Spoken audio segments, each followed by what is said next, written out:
We're all probably familiar with Ethereum and the idea that there are smart contracts. We can build things on top of the Ethereum blockchain.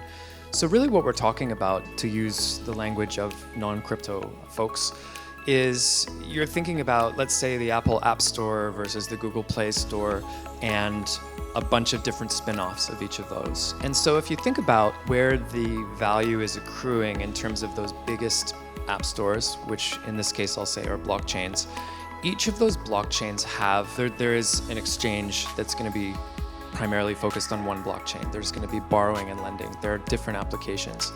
So that's kind of how I think about it in terms of silos. Differentiating the hype from what's real. You can go on DeFi Llama or Token Terminal or just ask your sons, daughters, nieces, nephews how to figure this stuff out, where the adoption is happening. So you can see, unlike in 2018 when we really only had Twitter, there's websites like Token Terminal, DeFi Llama, many others that allow you to see the number of users, the number of wallets, the number of transactions, the number of fees, the amount of revenue.